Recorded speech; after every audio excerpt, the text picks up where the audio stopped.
Bonjour à tous les amis, les apis, tous ceux qui nous suivent sur notre chaîne du Rocher.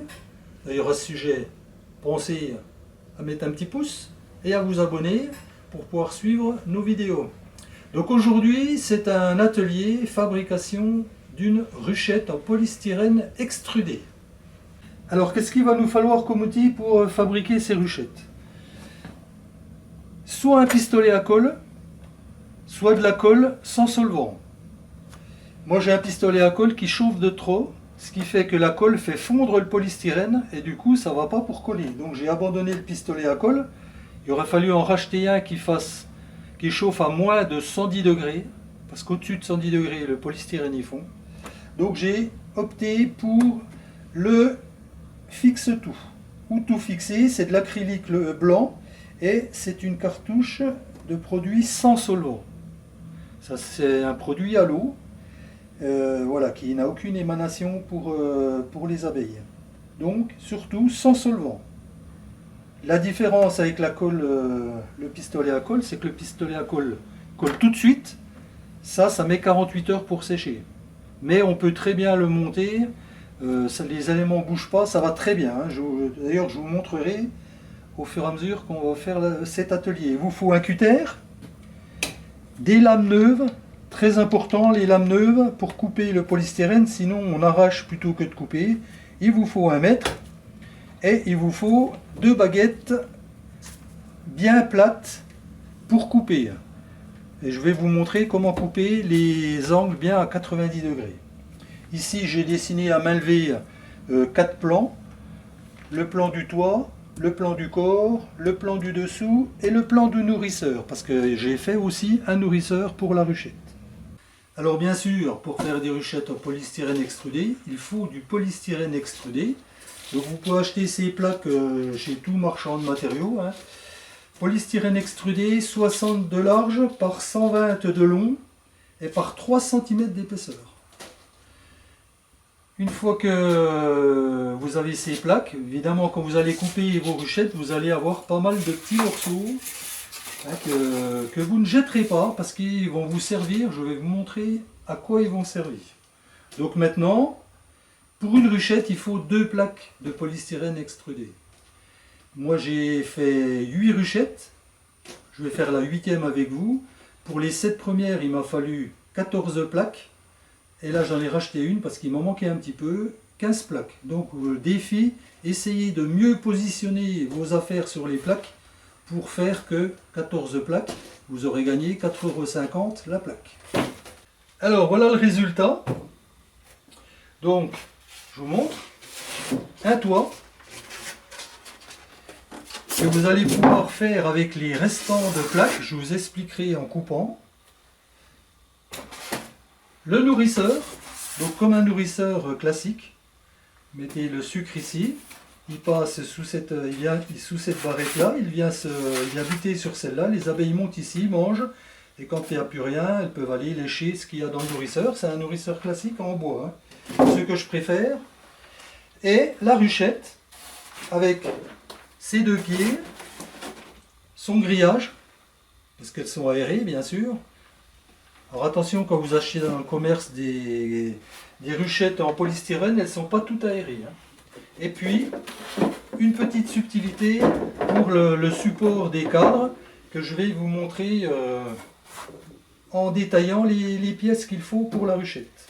Alors, première chose à faire sur vos plaques, c'est couper le petit rebord qu'il y a ici, à ras tout le long, de façon à partir sur un bord plat.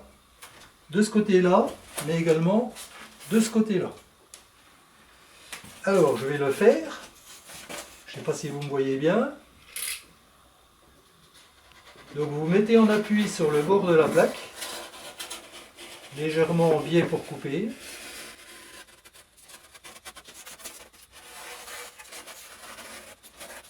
Voilà.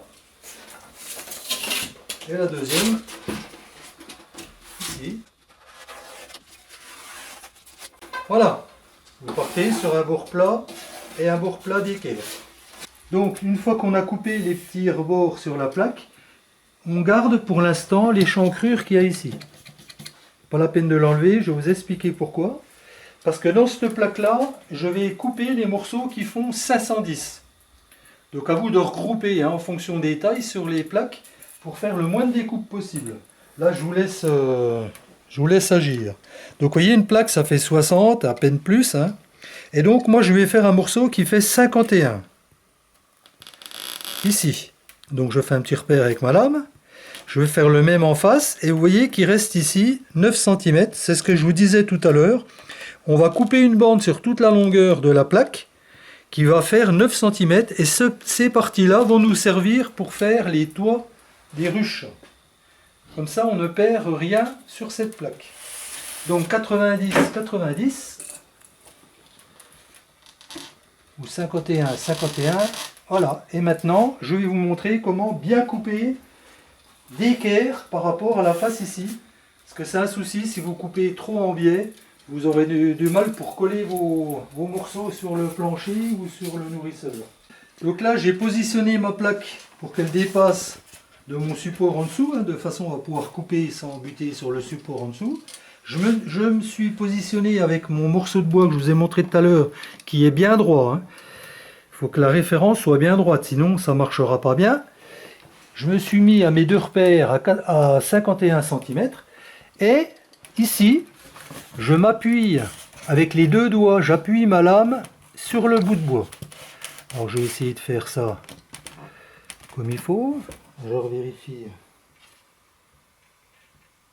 Bon, c'est le côté le plus long à couper, c'est pas le plus facile, hein. Mais on va faire en sorte. Voilà, bon, c'est pas à 1,5 mm près, hein, mais il faut quand même être assez. Donc j'appuie mes deux doigts et je cherche pas à couper la plaque d'un coup, je fais un premier passage.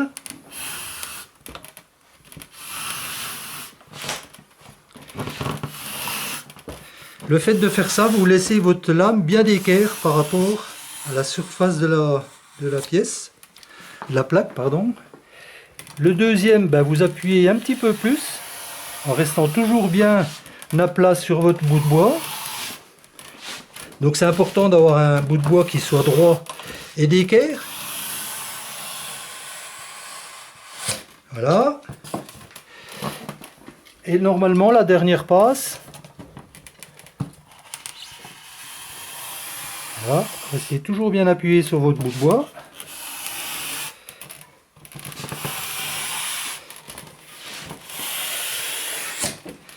Ouais, je ne l'ai pas assez appuyé, mais bon, c'est pas grave. On va finir. Voilà. Ensuite, une fois que c'est coupé, voilà, c'était au début, je n'avais pas assez appuyé.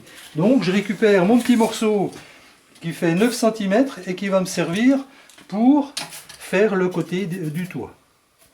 Donc vous voyez, quand on s'applique, on est bien d'équerre ici. Donc là j'ai 290, je vais faire le bas de mon nourrisseur. Je vous montrerai les plans tout à l'heure pour que vous ayez toutes les côtes. Et donc là j'ai pris un bâton un peu plus court, ça va être plus facile pour couper. Donc je positionne ma lame toujours en tenant bien à plat avec mes deux doigts la lame. Là. 2 fois. Et 3 fois. Et voilà. Et on est toujours bien d'équerre. Alors, on commence par ce qu'on veut, mais je vous conseille de commencer par le fond. Parce que le fond, comme vous pouvez le voir sur le plan qu'on va mettre en incrustation, n'ayez pas peur. La longueur c'est 600 ou 590. Moi je l'ai fait à 590 parce que j'ai enlevé les la petite nervure qui est au bout. Votre plaque faisant 60, vous aurez une longueur de 590. Ou si vous laissez les petites nervures, ça fait 600. Ça, c'est pas très important. Et la largeur, 290 mm. 290 mm. 590 mm. Ensuite, vous faites une ouverture pour l'aération de la ruche. Bon, vous n'êtes pas obligé de la faire comme moi. Moi, je la fais à 12 cm, à 120 mm du bord arrière. Et je laisse 90 de chaque côté. Et puis, moi j'y colle un petit treillis, ça sert pour les plantes normalement. Vous pouvez soit mettre ça, soit mettre de la... Je vous conseille plutôt de mettre de la ferraille. Alors pourquoi? J'en sais rien, peut-être que le plastique, les rongeurs pourraient passer à travers. Maintenant, s'ils peuvent pas passer à travers le métallique, ils peuvent passer à travers le polystyrène, hein. Donc ça n'a pas tellement d'importance, qu'on va coller en lieu et place. Bon, pour la beauté du geste, j'ai fait les petits coins rabotés, vous pouvez les laisser droits, hein, c'est pas un souci. Donc ça, c'est le dessous de la ruche.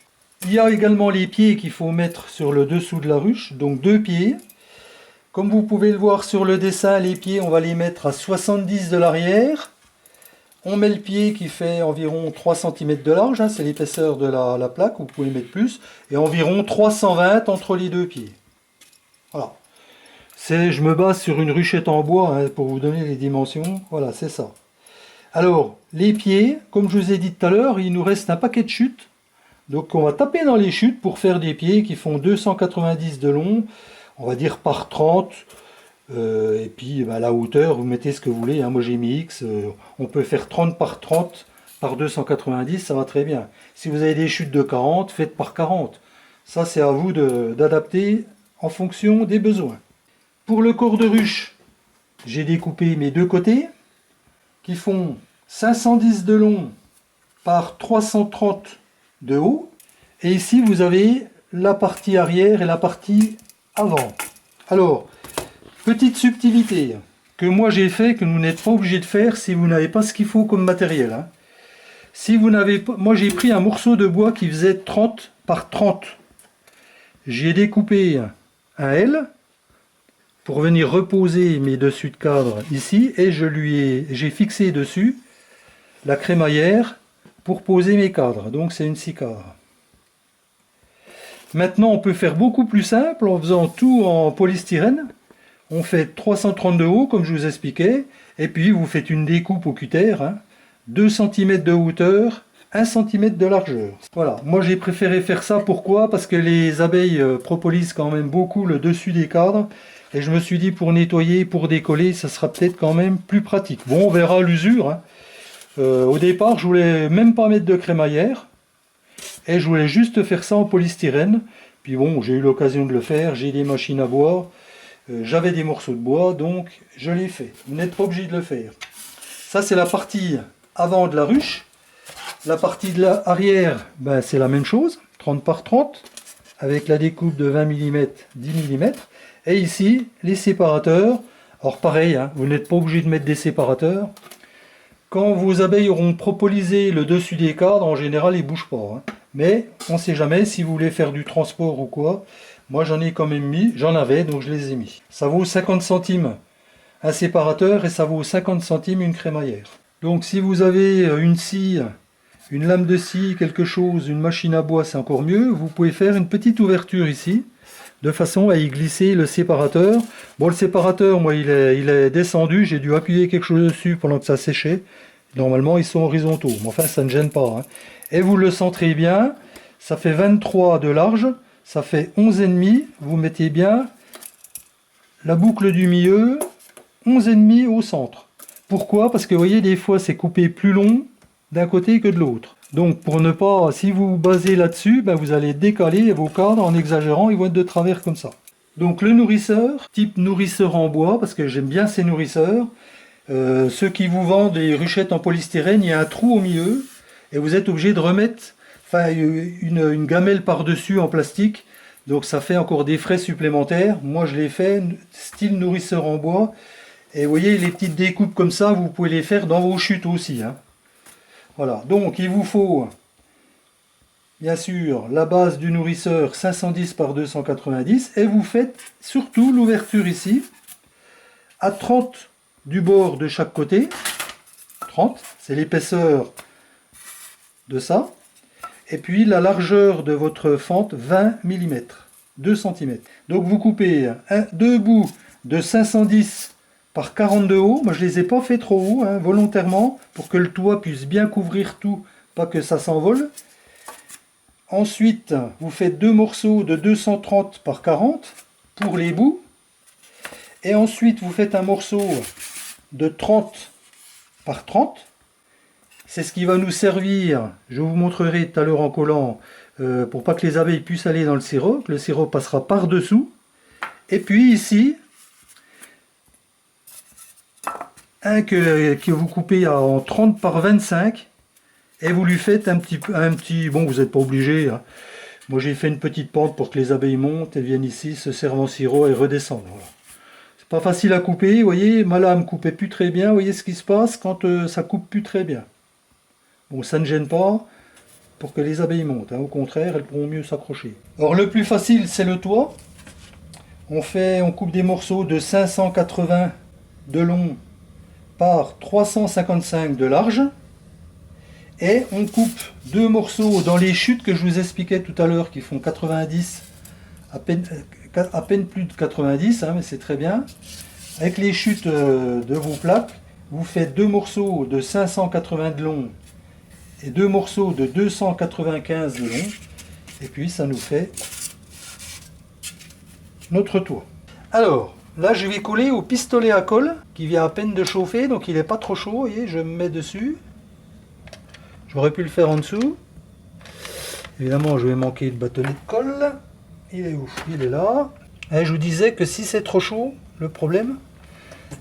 Donc vous mettez un cordon et vous l'aplatissez bien. Voilà, de façon à ce que ça colle sur le polystyrène. On va faire ici. Ah, le pistolet à colle, c'est un peu spécial quand même, hein. Alors pourquoi je le fais aussi au pistolet à colle? Parce que j'ai peur de ne plus avoir assez. Je l'ai un petit peu décalé, mais bon, c'est pas grave. Les abeilles vont pas venir se plaindre. Alors je ne vais pas racheter une cartouche de colle, hein. Je les ai achetées par 3. Je vous dirai les prix tout à l'heure, hein. Que vous sachiez exactement combien ça va vous coûter.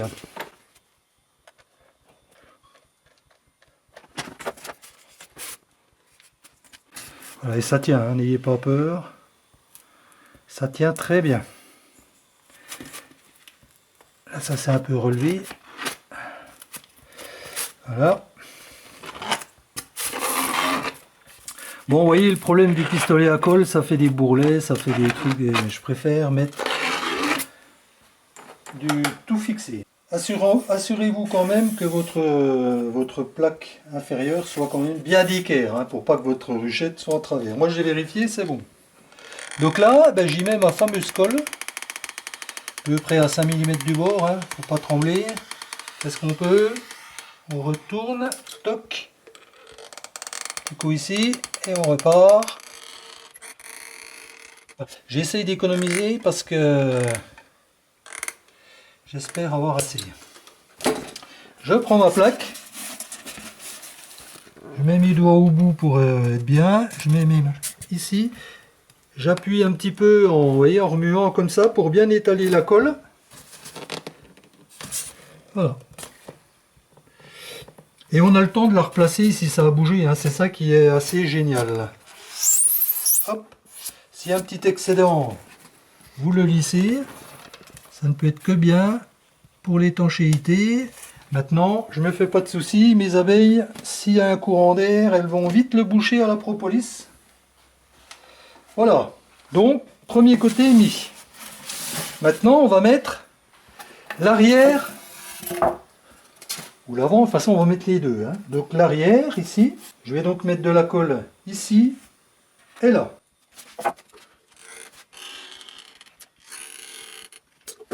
Je couche. Et je mets ici. N'oubliez pas votre décochement ici. Voilà.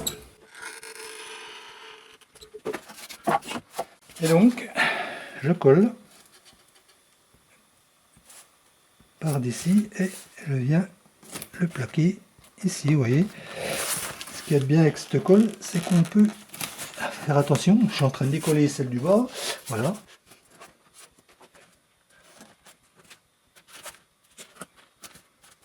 Voilà. Maintenant, je vais faire la même chose sur celle de devant. Bon, ce que j'ai oublié de vous dire tout à l'heure, c'est que vous n'oubliez pas de faire une porte d'entrée. Bon, moi je la fais sur la longueur, hein. Vous pouvez faire un rond, vous pouvez faire comme vous voulez, hein, c'est à votre choix. 10 mm de haut sur 110 mm de long. C'est ce que moi je fais, vous n'êtes pas obligé de faire pareil.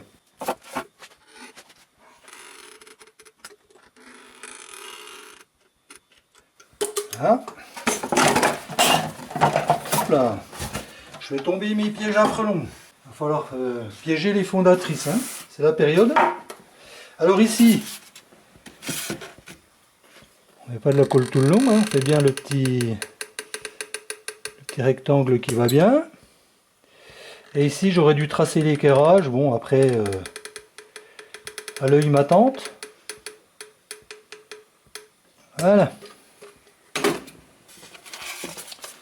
Je mets bien ça à l'intérieur et je positionne. Voilà. J'appuie. Je peux remuer un petit peu, comme je vous disais. Voilà. Je vérifie quand même mon équerrage pour celle-ci. Voilà. Impeccable. De toute façon, comme je vous dis, ça ne colle pas instantanément, donc vous pourrez le bouger au fur et à mesure, hein. Donc maintenant, je colle mon dernier côté.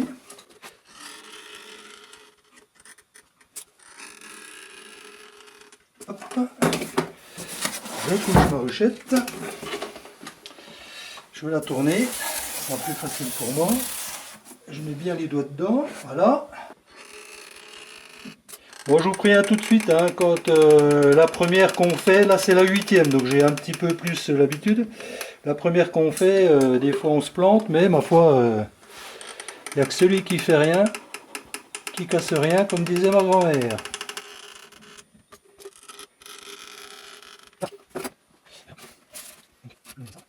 Je le bascule, et normalement, je dois être d'équerre, voilà.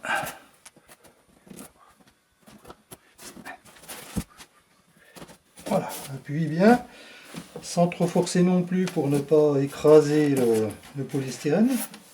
Ça reste du polystyrène. Je m'aperçois que là, quand j'ai coupé mon morceau, vous voyez, j'ai fait un petit peu de... J'étais pas tout à fait juste.